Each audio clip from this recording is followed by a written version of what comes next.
Premed Office Hours, episode 141, with the original crew from MAPT. Now the Medical School HQ advising team. Dr. Scott Wright, the man, the myth, the legend himself, is in the house today. Hello. Former director of admissions at UT Southwestern, retired executive director of TMDSAS. That is how you say that. How you doing, my friend? Doing well. It's exciting times, and really excited to do this today with the original crew. The original three. The Three Musketeers, as it were. Rachel Grubbs, co-founder of MAPT, MCAT test prep expert for 20 years, hanging out with pre-meds and MCAT test takers. How are you doing? I'm good. I'm a little flustered. We had time zone issues today, so I'm trying to make sure we're live on all the right channels. But we are live on YouTube, and we'll be adding other places as my little button clicking allows. But yeah, I'm glad to be here. I'm glad to be with my original comrades. I love doing this with Brenia and Courtney, but it's nice to just be with you guys one week. Aww. Yes. And of course, I am Dr. Ryan Gray, founder at Medical School Headquarters, co-founder at MAPT. I've written lots of books that I have here on the side. Premed Playbook Guide to the Medical School Application being the new, or application process being the newest one. Let's hang out. We're here to answer your questions. Before we jump into questions, I want to talk about MAPTCon. It is coming October 6th through 8th in Baltimore, Maryland. We're going to have a old pre-meds night, a non-traditional pre-med night on Friday nights. I've been talking to some fun influencers who are non-trads, like 50-something-year-old med students who just happen to have rotations that work with coming out to Baltimore and hanging out with us on that night. We're going to have an amazing day Saturday with lots of sessions and keynotes and a night of inclusivity on Saturday night. And then Sunday is full of workshops and a day for high school students as well. So come hang out with us. MAPTCon.com. Early bird pricing is happening right now. It is. We're going to 1,000 people. That's what we're shooting for. So come hang out with us. Yep. All right, so let's rock and roll. Siblings, you name it. Yes. Question from Drinks. What are some specific items you look for to understand a student, quote, knows what they're getting into when reviewing the essay or activity section? What a great question, Dr. Scott Wright. This is probably one of the biggest mistakes I see day in and day out when doing application renovation videos. Like, you don't know what you're getting yourself into, or you haven't at least communicated that through your actions, through your words here that you've written. What are you looking for when looking at either Am I Ready students or students you're working with one-on-one through Medical School Headquarters? Yeah, I think, I often say that when a student writes their personal statement, maybe more so than the activities, but the activities also, that they're using a lot of reflection so that they are communicating to the admissions committee, and then obviously initially to me as their advisor, what they learned out of those experiences, what was meaningful to those in those experiences, and trying to communicate that. If they're just saying, I did this, I did that, it doesn't lead me to believe that they really got anything out of it other than that they did it. So I'm looking for that deep reflection that says, okay, I got it. I understand this. I'm also looking for what they're saying to me as their advisor. Are they far enough in advance in preparation so that they get what's coming? We just talked about this in an advisor meeting where we were, talking about students that show up on our door in middle of April, and it's like, here I am, help me. And all of a sudden we're like, whoa, you're kind of behind the 8 ball here. You don't really, you didn't give yourself enough time to really do this in an early fashion. to be ready for that early application. So I think there's a variety of things that I'm looking for.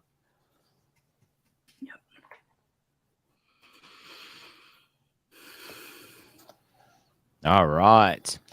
We have a little bit of breaking news here. Breaking news. So Acomas has made a pretty big update to their application cycle this year. Team, I don't know if you've seen this. Let me read it here. Important note, beginning with the 2023-2024 Acomas cycle, Acomas will begin releasing in progress. I have a question mark for what that means. Applications to institutions as they become available, which will begin the day of the application launch, which is May 4th. They just announced the open date. Applications will no longer be held for release until June 15th, which historically, very similar to MCAT, they hold them for a big kind of first wave release, which we always say is mid-June. While institutions will begin receiving applications at an earlier date this cycle, they still review applications based on individual timelines that may not begin until later in the cycle. Applicants are encouraged to reach out to programs directly with any questions. I'm glad. I bet you institutions love that extra piece. Like, go bombard the institution. So a big change. We had last year TMDSAS move away from kind of an automatic submission to schools as soon as you can submit to having a small little delay to be able to submit. Acomas, you can submit right away, and now there's no more delay for the institution. So my assumption is as soon as you submit, you theoretically could start getting secondaries immediately. I was just going to say, I have for a while now created timelines that say you might need to pre-write secondaries in April. And I'm so glad that I've been warning people that might happen, because now there's one more reason. Yep. Yeah, this is so complex. People get really confused by these timelines. And honestly, like, if we'd had even a little bit more notice, I maybe would have tried to draw a diagram. Maybe that'll be next week. Maybe I'll make that for our Academy kids. Oh, do you want to see my diagram? Do it. Wait. Oh, my iPad's dead. Darn it. Hold on. I'll charge it. I'll show it later. Okay, so I drew one yesterday while I was recording the MCAT. Right there, yeah. But basically, we often, when we talk about submitting your application, completing your application, we're talking about AMCAS just because that's where the majority of the schools are. But the truth is, each of the 3 Common Apps have different dates that open for you to start working on them, different dates that open for you to actually submit, different timelines for how long it's going to take for your application to get verified, if it gets verified at all, different timelines for when you could be transmitted to schools and getting secondaries. There's a lot of moving parts here. And I think the important thing to understand is you want to apply and submit all of your stuff as early as you can, assuming you're ready. But then also, to that sort of little asterisk that this Acomas announcement put at the end, that still doesn't control when med schools are going to look at it. You know, Scott, you've been a director of admissions. I think you can attest to this. Even if you're getting applications for the 2024 entry year on May 16th of 2023, your focus is probably still in the cohort that's starting summer 2023. You're not going to magically start reviewing applications 2 months earlier than you planned if you still have work to do for the students who are starting med school that summer. Right. So what does this mean? Do they have to apply the day it opens? What if they apply 2 weeks after it opens? Is the world over? Never. The world is never over. Yeah, I can give you my two cents. So my 2 cents is this is going to be very similar to a recent conversation that I had on an Ask Dr. Gray episode that came out recently, which was, if I submit a little bit later in the application cycle, there's always been this weird thing where students don't think, again, specifically MCAS, don't think that schools can start sending secondaries until you're verified. That actually is not true. Right. AMCAS does have a switch for schools to say, we want to see who's applying to us even before their application is complete. Not every school utilizes it. So technically, for some schools, as a student, you will get secondaries before your application is verified for AMCAS. So that meant this conversation was around, well, if I submit after this first wave of applications is available, kind of end of June, let's say I submit July 1st, should I only add like 3 or 4 schools so that I have time to write essays for those 3 or 4 schools and then add 3 or 4 more and write secondaries for those so that I don't get 20 secondary requests immediately? That may be the new recommendation potentially for Acomas, to where you slowly add more schools to your application. It doesn't cost anything more to add them individually versus all at once. I mean, you still pay for each school that you add, but that may be a new strategy to not get overwhelmed with secondaries. And Acomas has historically been very good in terms of verification timelines, very short verification timelines compared to AMCAS. So this is the art of the application cycle. Yeah, I don't know. It's fun. I love change. Change is good. We'll see. I feel sorry for all the schools that are now going to get tons of emails that are going to say, hey, I see Acomas made this change. When are you going to start looking at applications? So sorry, schools. All right. Next question. Caitlin asks, most of my clinical experience is as an MA with an abortion clinic. I'm nervous how some schools are going to view this. How do you suggest I go about this in my application? Human bias, Rachel, is never ending and all around us, whether it's being involved in religion in some way, here being involved in an abortion clinic, advocacy work, big kind of march. What do you call when you're like marching and doing that? It's advocacy stuff, I guess, but that's not the right word. Yeah, protesting. Like, I can't think of the right word. You're involved heavily in protests. Students are very scared of what potentially will come if they talk about that kind of stuff, especially in their activity section. Yeah. So I have a couple thoughts around this. So one is, Caitlin, you've got to be you, and you want to be a physician, and you're going to live and work some of the hardest work you've ever done in your life for the next 4 years. So if there are schools or admissions committee members who are uncomfortable with you having worked at an abortion clinic, I propose that you do not want to go to those schools. Now, it's easy for me to say because I'm not the one who's in your shoes, right? I'm not the one who's been dreaming of being a physician forever and is afraid of missing out those chances, right? I've got a more sort of, I have a less personal view on it. But I think regardless of what your specific opinions or the specific issues at hand are, you need med school to be somewhere where you feel like you can be true to yourself. The other thing is, I do think word choice matters a lot. Yes, you worked at an abortion clinic. You also worked at a women's health clinic, right? So like, it's the same thing. Right. So I guess my question is, how are you going to write these stories? I think you need to be authentic and true to yourself, but the way you convey data can do a lot with how it's received. And so I think you have to think about the whole point of you talking about clinical experience is to tell us what you got out of your patient interactions, what it meant to you, how it confirmed your desire to be a physician. And that's going to be true regardless of where you worked. So some of this might just be keeping the story on those things and not going too deep into the specifics of what was happening at the clinic. And again, not in a dishonest way, but in a just keeping the focus where it needs to be. Mm-hmm.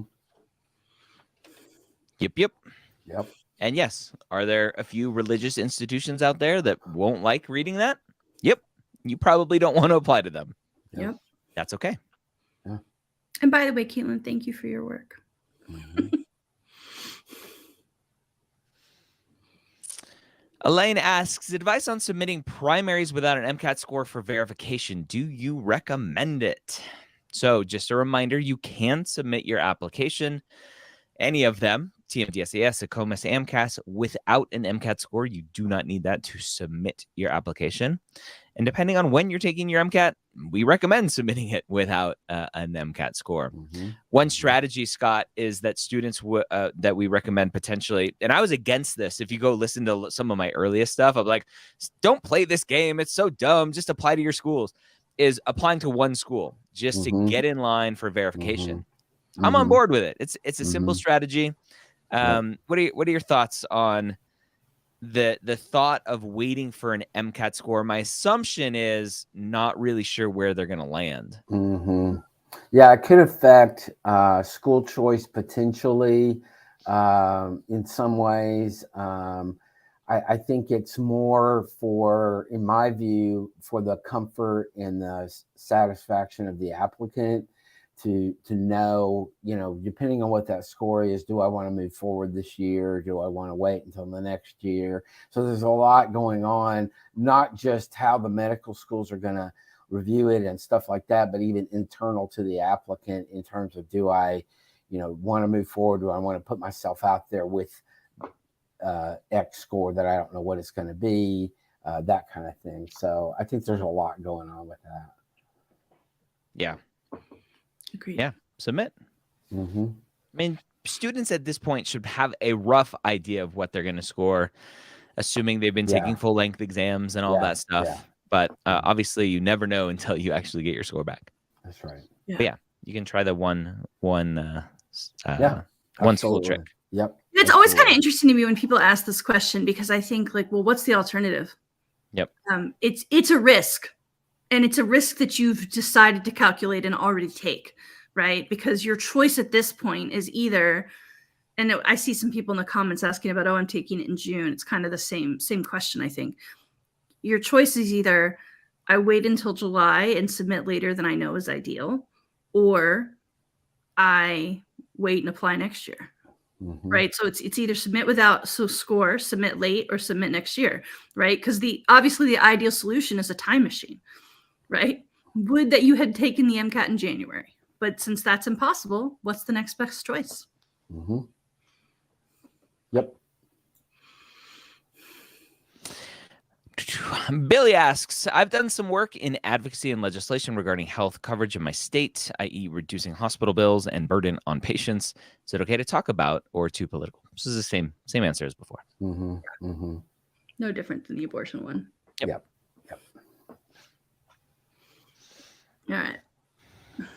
Kiana. Hi, all. I'm a pre-med student working as a behavior technician. Does this count as clinical? Is it clinical? So behavior health technician, for those who don't know, typically are people who work with children with autism or people with autism, helping them work in their environment, whether it's doing homework or learning how to play with other kids and whatever they're doing. It's a lot of play therapy. Rachel, I've historically called this, it's clinical experience, because you're working with a patient. It just happens to be a little bit of a different environment. What are your thoughts? Yeah, I think generally. I mean, I'm always nervous about, is it clinical questions based on the title? Because the title really doesn't tell me much. And I used to say, oh, it's about your job description, but too many people took me literally and they were like, but I don't do what the job description on Indeed says. What I mean is, what did you do every day? Right? Yeah. If you are interacting with the patients in a way directly related to their health, it's clinical. And there is gray area there. So my question, Kiana, is, do you think it's clinical? And if so, why? Right? Start to write the essay. What comes out? Are you writing a whole bunch about helping nurses and stocking shelves? That's not a clinical essay.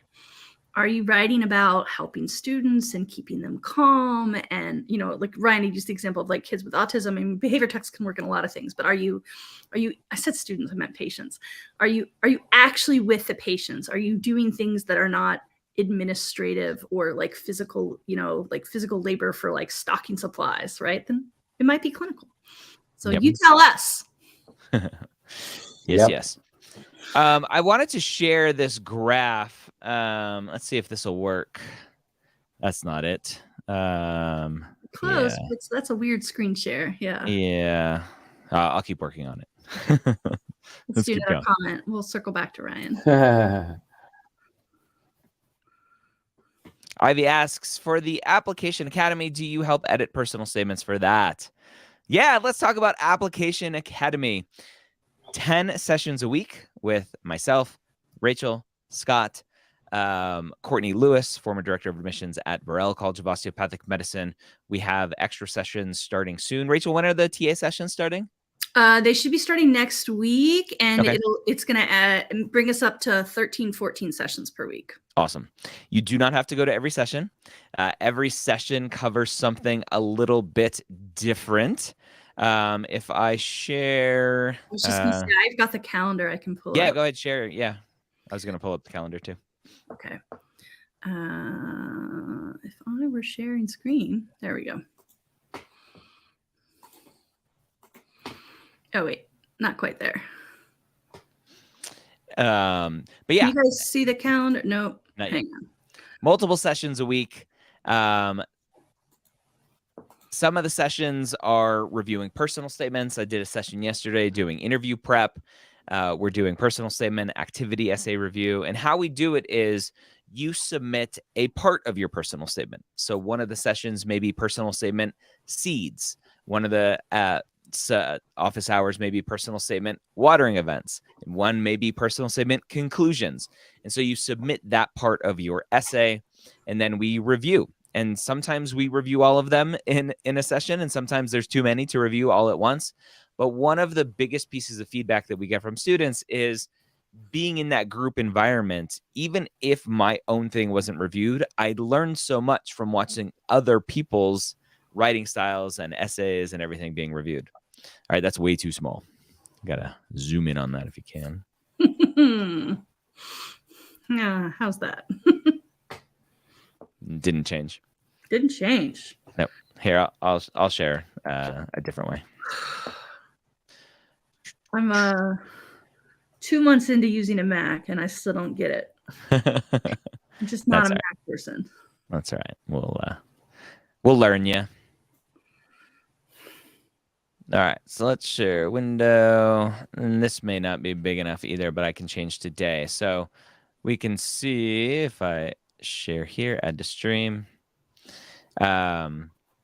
This session is personal statement seeds later today with Rachel. And then we have activities with Scott later tonight. And these times are all in, what do you call that? Eastern. Mountain. Mountain. Yeah, because it's mine. Tomorrow we're doing activities with Courtney, Q&A with Courtney, all that fun stuff. So it changes every single day. Conclusions on Friday with me. We'll probably have to go and change our Zoom link after this, since I'm publicly putting the Zoom link out there. That's all right. That's easy enough. Cool. So that's what it looks like. Every day is something a little bit different. Personal statement seeds next Monday, activities next Monday, more activities, open Q&A sometimes. Yeah, and the big question I keep getting is like, well, what if I'm not ready yet? What if I'm still taking the MCAT? What if I need help with a personal statement edit and you've moved on to secondaries? That won't happen, right? We did have a system like that in prior years, but with this new system, we're going to be constantly rotating all topics all year long. So no matter where you are, we're going to have a session you need in the next 2 weeks. So the idea is you drop into the sessions that are relevant to you that you're working on. So I had said before, right now it's April, or it's March, it's not April yet. Most people are working on primary application, on their personal statement, on their activities, maybe on the new other impactful essay that we're still waiting to get the official word on from AMCAS, but disadvantage is going away. There's going to be a new primary application essay that's required for probably everybody who's applying to MD school. That's the big focus right now. But there are students who are pre-writing secondary. So we have secondary sessions once every week or two already. So if you're a little bit ahead of your peers, you're in great shape. We're going to have something for you. Conversely, if you're not able to work on your personal statement until late June, do I think that's ideal? No. Am I still going to have a session every week to help you? Absolutely. So wherever you are, drop in, get what you need. It's always live. That's it. All right. I think I'm ready There we go. to share my screen here. It's still not perfect. Let me Oh, it's weird. It's like yeah. All we'll right. just make you there you go. Make me primary. So this is I just roughly sketched this out yesterday. Is this what you were thinking about, Rachel, in terms of No, kind of yours is better. Mine was going to be way more complicated. This is nice and simple. This is a general thing we always try to get students to understand about rolling admissions, where the number of seats, which is, and I'll change to red here, the number of seats is this line here. At the beginning of the cycle, starting in May, the number of seats is going to stay pretty constant, right? About 30,000 seats between AMCAS, Acomas, TMD, SAS. And then at some point, schools are having interviews, and it's a little bit later, right? The seats probably start going down around here. But you have early decision candidates, and then you start getting interviews and acceptances. And so the number of seats is going to go down, down, down throughout the application cycle. And then eventually the schools are going to go, okay, we're full. I don't have any more seats left. I've given out all of my interview spots. And with early decision and with deferrals and students who are held back, we're full. But on the opposite side, you have the number of applicants. You get a spike at the beginning because everyone's like, ooh, we got to play early. And then it continues to go up over time. And yes, you still have people applying at the very end in October, beginning of November, whenever the official deadlines are for each of the application cycles. It's most likely a huge mistake to apply that late, but students do it every single year because they don't understand this graph. And when you get your MCAT score back, let's say you take it in June, you get your MCAT score back in July. Well, this is potentially what you're looking at. If you take it in July and you get your score back in August, well, this is what potentially you're looking at, right? So just a visual on rolling admissions and how the timeline affects what's happening. Yep. Hopefully that's helpful. Yeah. Yep.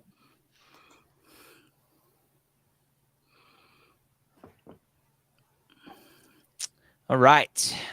Kasia, how do you make a school list when you have one in-state school and surrounding state schools have in-state bias? PremedYears.com/437. Go check that out.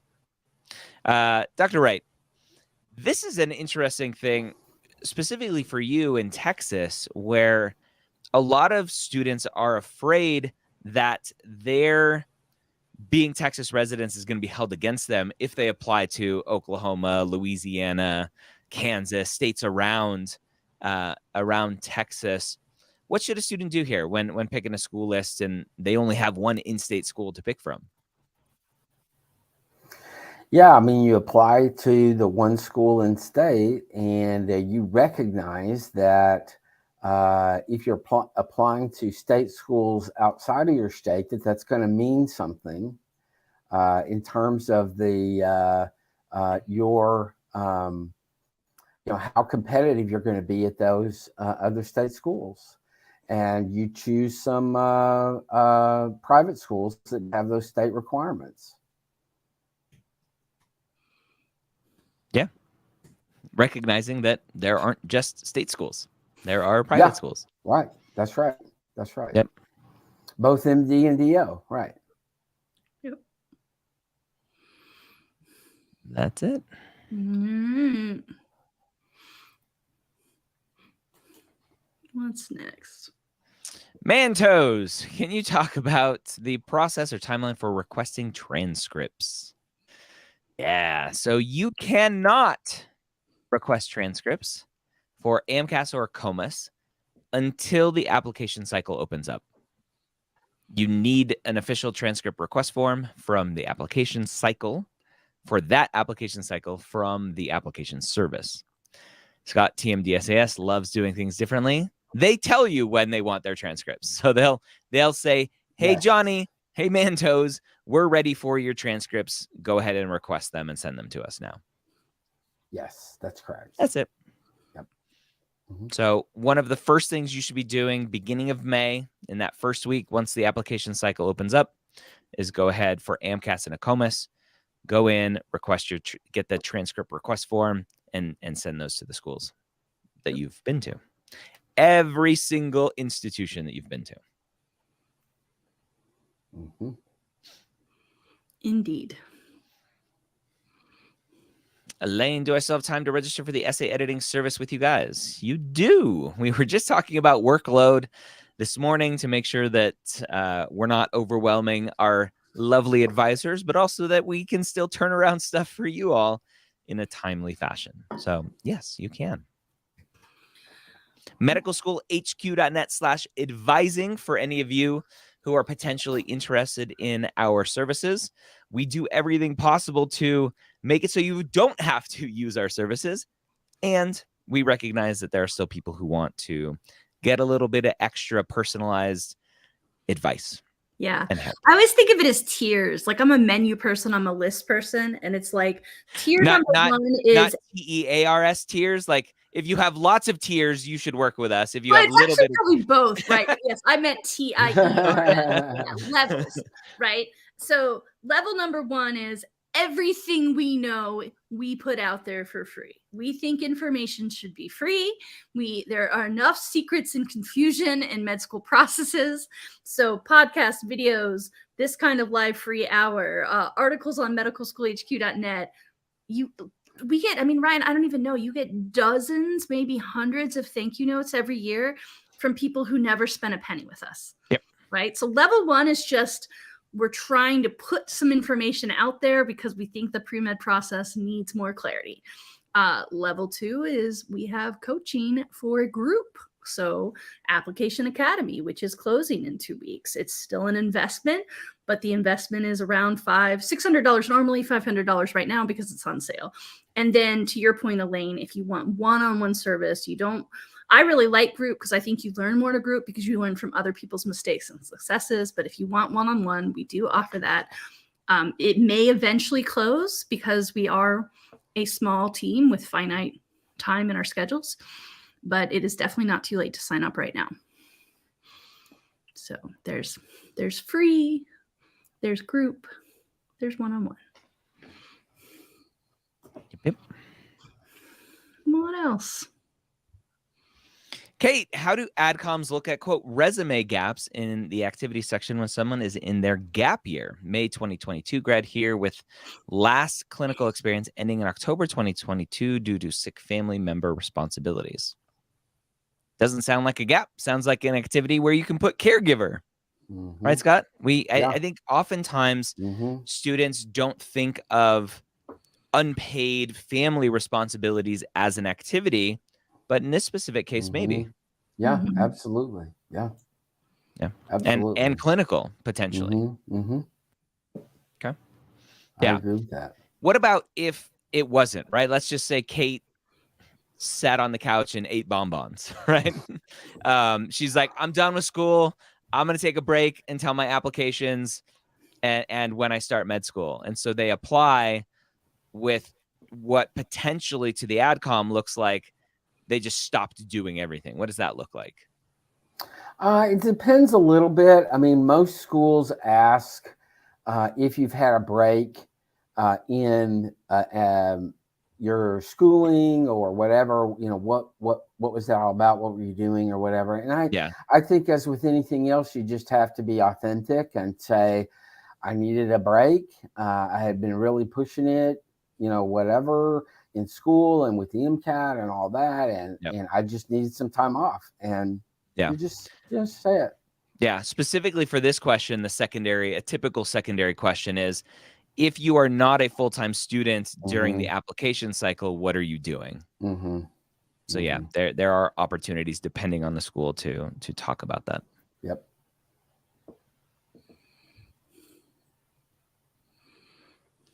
Workout vids. Hi, all. Does going DO path restrict me to any specialties? I'm interested in surgery or specialization like internal med, derm, ENT, etc.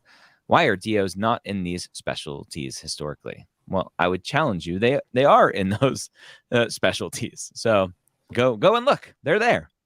Yeah. Rachel, what do you think? I just had this conversation with someone who I liked a lot, but got me kind of mad because he was like, I don't know, Rachel. I mean, look at the numbers. There's always more MDs and all those specialties. And I'm like, wait, there's always more MDs. Period. Yep. Right? If you were looking solely at raw numbers, MDs are going to outweigh DOs every time. Yep.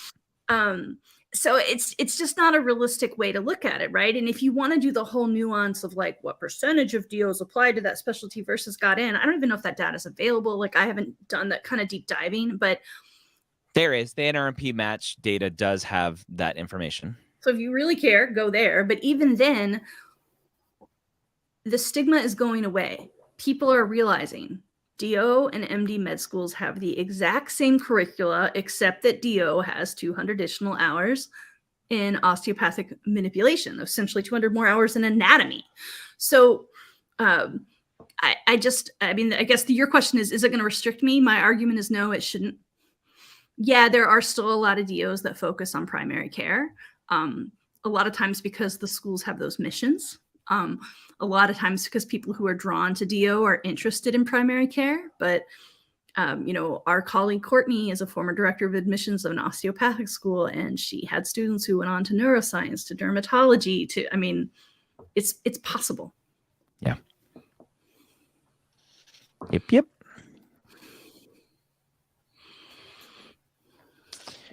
Lily, is there a recommended time to take the preview or Casper? I don't hear many people talking about it, so I'm confused on the timeline. Yes, lots of people confused. As of right now, we're recording this mid-March.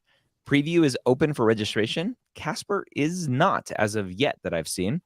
Last time I looked at their website, it's still last year's test dates and information. So Casper historically starts testing, I think, in May. Beginning of May. So think of it, the way that we typically talk about it is it's part of the secondary application process. So think about taking it kind of April, May, June, and you should be fine. Mm-hmm. But you need to register for them. So make sure you do that. Yep.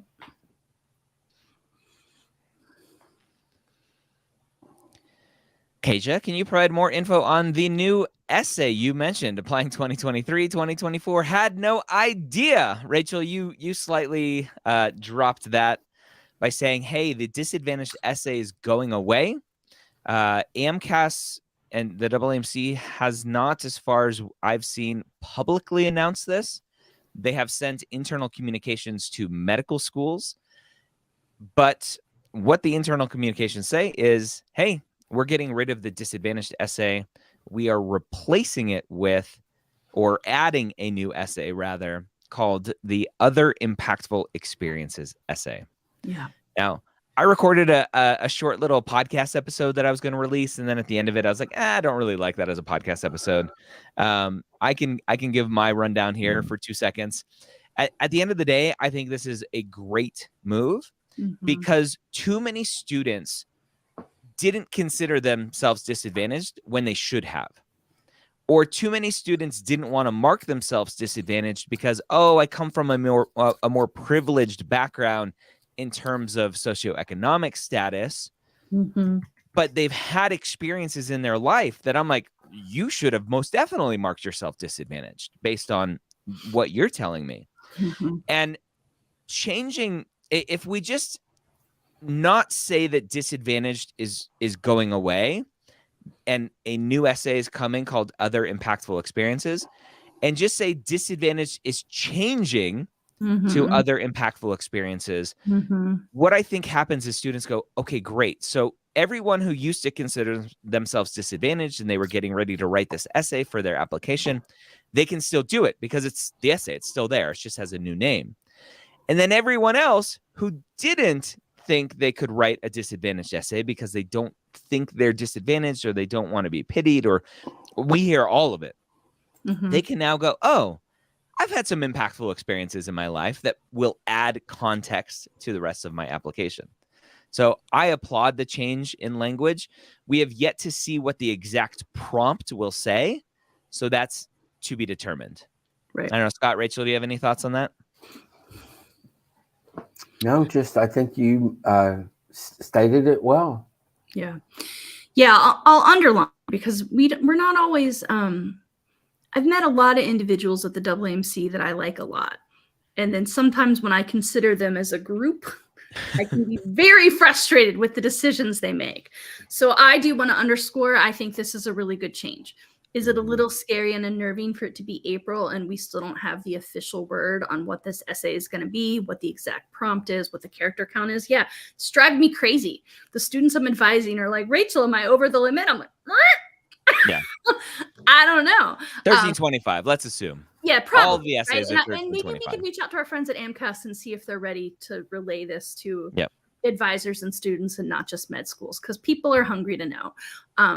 But I do think this is a very good change because a lot of people have stories to tell that heavily impacted the way they've been shaped as a human that don't nicely fit under personal statement or activities, and this is your chance. So a lot like for those of you that have seen the Texas optional essay, that optional essay is like other characteristics, other information. Like even though we haven't seen the prompt, it feels very similar to me in that regard.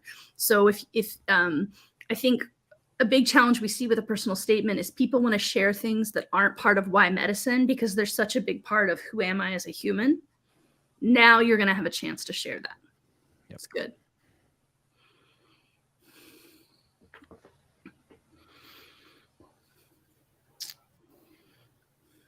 Mark, I'm a community college transfer has more than 3 transcripts and a solid GPA. Will having more than 3 transcripts be a red flag in my application? How do I overcome these red flags? Who thinks of these things? No, you're fine, Mark. Yeah, you're okay. Yeah, you're good. Yeah, you're not there's the like only one.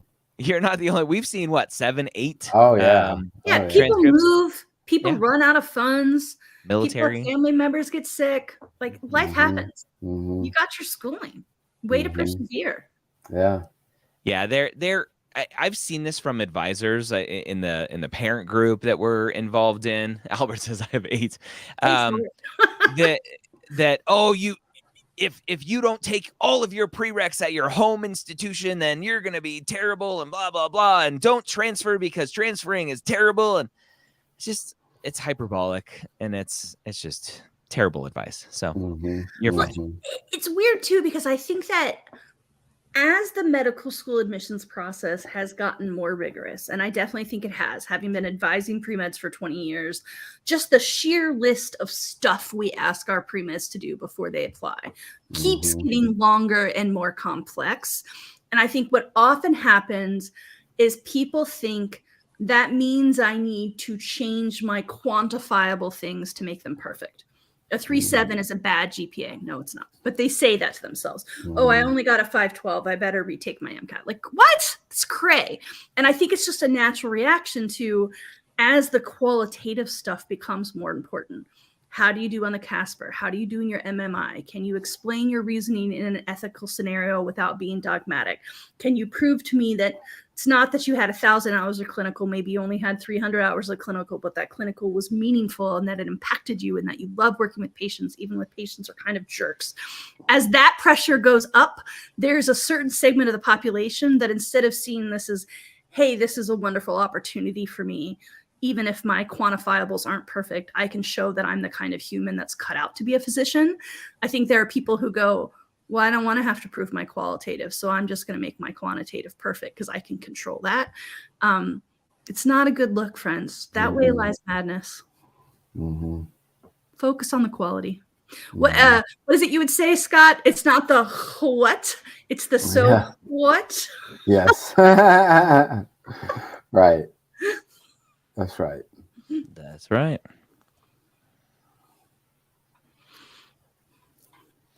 Elaine again. A couple years ago, Dr. Gray recommended 40 to 50 hours of shadowing in 2023. Would you say that is still a good amount? Yeah, consistent. 40 to 50 hours, probably perfectly fine.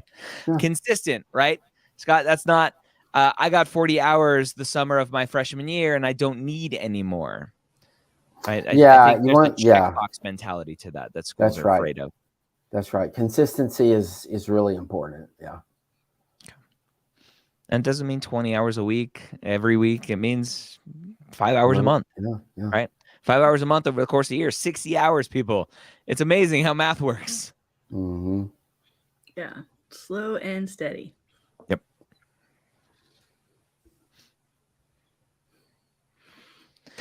Courtney, can you talk about LORs and if people want to co-write and both sign the letter? They suggested this, and I thought maybe better than separate letters since it's the same experience. Is this common?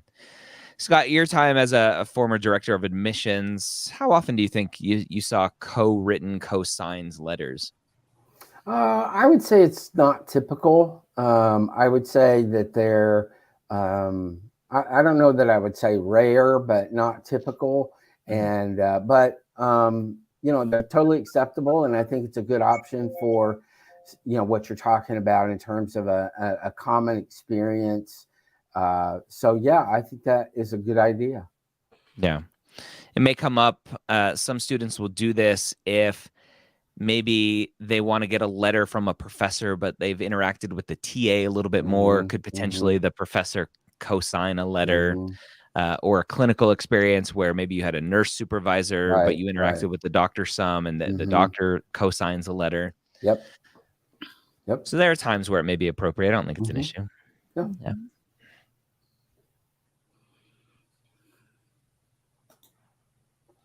Shay, can we use physicians' actual names in our personal statement, or should we make up a name as well?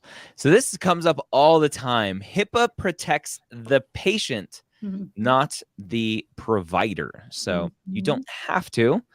But if the doctor's name is Dr. Supercalifragilisticexpialidocious, change it to Dr. Smith. Save those characters.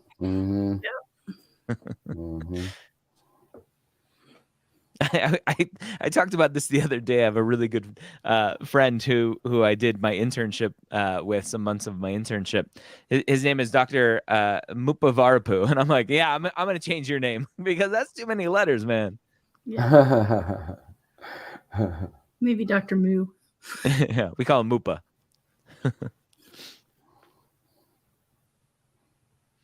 PJ Michael, I scribed in the ER for about 3.5 years full-time, got about 6,000 hours of clinical experience, but this ended in 2017. Is this experience useless now, or can I still reference this?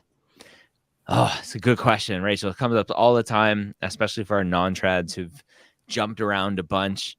Useless or useful with an asterisk? Yeah, useful with an asterisk. Yeah, useless really bothered me because I was like, well, you earned money and got meaningful experience, right, PJ? I mean, like, that had some utility. Yep. It can still show up in your personal statement. It can still show up in your activities. Personal statement is anything that shaped your journey to medicine, regardless of timeline. And activities are anything post-high school graduation. Now, we had said before, recency and consistency. We were talking about that with shadowing. It's also true with clinical.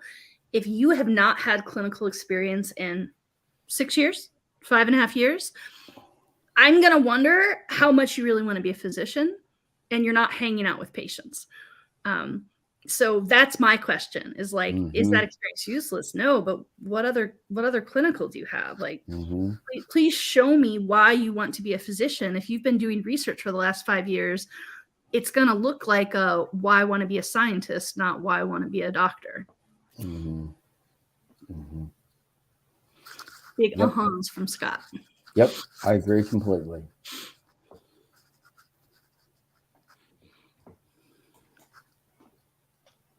Sarah asks, what are your thoughts about getting a letter from a physician? Does it make you look like a stronger candidate?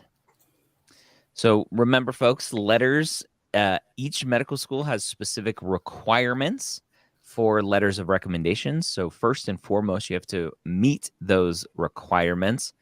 Above and beyond that, Scott, let's say a school requires the stereotypical, we always say, 2 science, 1 non-science. A physician letter, helpful, not helpful? I mean, it could be. It depends on what the letter says. Yeah, this person would not be a good physician. Yeah, I mean, if the letter said, They shadowed me. Seems like a nice person. I think she'd be good in medical school. That's not a great letter.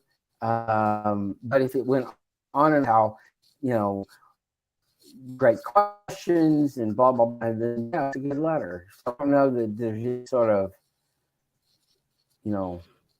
definite yes or no. So, yeah. Yeah, there's a real weirdness to me in the idea that one person in a career has the end all be all decision on whether or not someone else is cut out for that career. Yeah. Right? Like there's just something about that sits weirdly with me. Mm-hmm. Yeah. It's elitist. It's what do you call that? Barrier. It's creating just these barriers and walls that just like, why? Yeah, I would love, and it's funny because we just spent a lot of money developing my LORs for Mapped. I would love for letters of recommendations to go away. I'd be very happy they go away. 100%. And we use something like Casper to go, hey, Casper is supposed to tell us your qualities and traits, right? Theoretically, that's what it's supposed to do. And if that is potentially more objectively proven than just a subjective letter from someone that says, hey, I really like Johnny, right? I really love Sarah. Don't we want that? Don't we want better data proven, non-subjective, non-biased information? Yeah, and I mean, I don't think Casper is perfect. Nope. I do appreciate that the folks at Casper, I mean, we've had Kelly Dorr on the podcast several times, try to be pretty transparent with us about what they were doing when they built the exam, what they had in mind. No standardized test is perfect, but yeah, the idea of a letter from a physician, and this isn't about you, Sarah, right? Like you've untapped a real hot topic for us, right? Is just not everyone's going to have access to physicians who can write them letters. And so I worry that it's sort of a little bit of like a closed cycle where like those who have means and resources continue to have means and resources. So yeah, I too would be thrilled if letters of rec went away. Yep. It's being talked about. I don't think it'll happen, but it's being talked about. Yeah, it gets even more unjust when you talk about professors, Yeah. I've talked to several students recently from large state schools who have said, now that our courses are online, our professors have said no letters of rec, period. So if you've taken biology, gen chem, OChem, and all of those professors have said, I can't do letters for any of you anymore.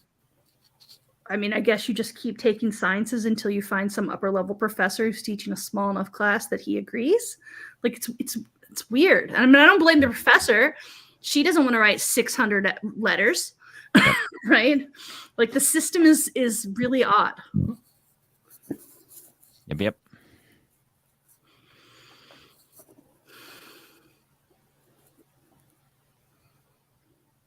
Isaac asks, I feel like I don't have any, quote, life-changing experiences that inspired me to be a physician to reference in my personal statement. Do you have advice on how to make my statement more impactful? Scott, I think this is one of the biggest misconceptions when we talk about seeds and watering events, that these are like hit over the head, seeing stars and birds and exclamation points and like life-changing aha moments. Talk about that misconception of what we talk about. Yeah, I think, I think everybody has their own story. And in the personal statement, you really just have to be authentic to your story. And if it has a big life-changing thing, you tell it. If it's just, kind of, I grew up and I always wanted to be a doctor and, whatever, and it just doesn't sound as exciting to you, then I think you still have to tell your story and tell it the way it happened. And that's all you can do. You just be authentic with what your story is and how it has played out.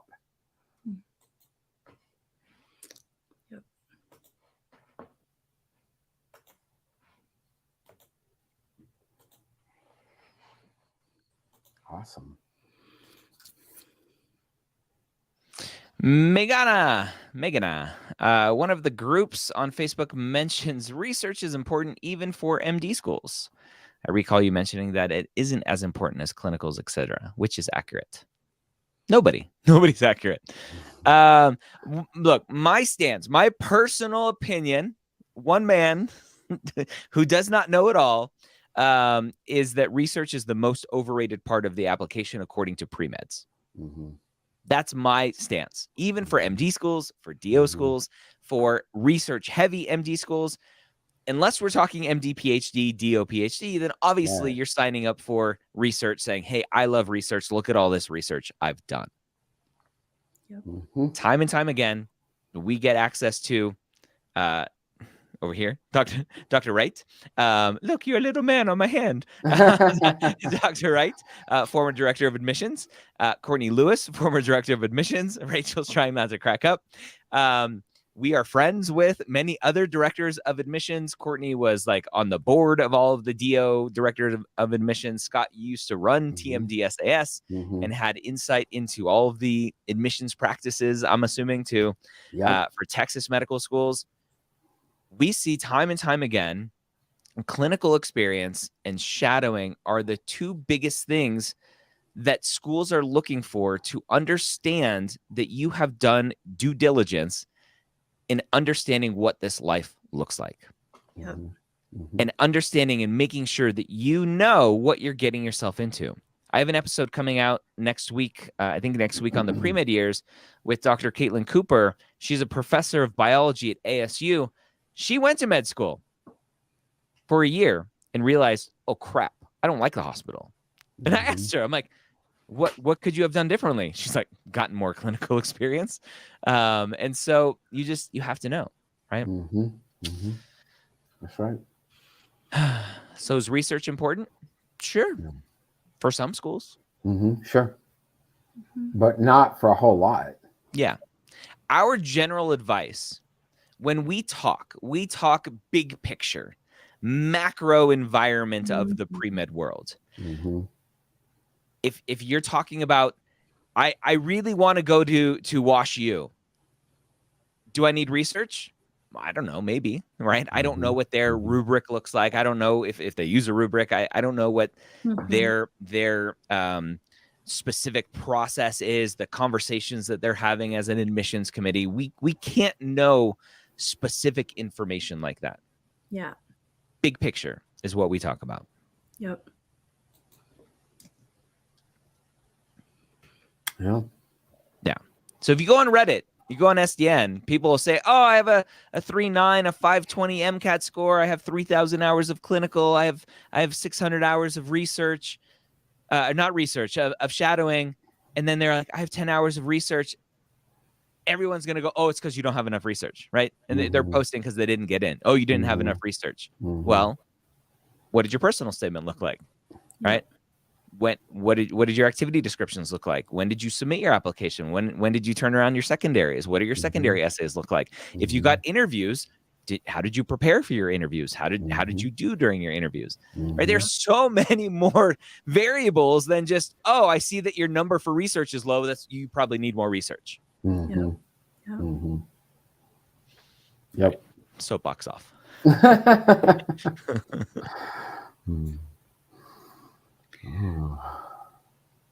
Hey, I think we're at time. Yeah. Wow. We never go over time when I'm in charge. Sorry, friends. We're over time. It's been fun hanging out with you all today. Go check out Application Academy. If you're potentially interested in some group advising, it's probably our most economical, our highest value thing that we do. And then if you're potentially interested in some one-on-one stuff, we have options still available, medicalschoolhq.net/advising. Yeah. And then if you go to, so we've got premedevents.com up on the screen. We've got applicationacademy.com up on the screen. Application Academy is going to close Monday, April 2nd. What is this? Today's Wednesday, the 14th of March. So you've got 2 more weeks to enroll if you're interested. And we're doing 2 preview events next week. So if you want a taste, a session that is is much like Application Academy as we can recreate for the public. Go to premedevents.com, sign up for a free preview. You can watch the recording if you can't attend live. That'll give you some better insight into whether or not Academy is right for you. All righty. Take care, everyone.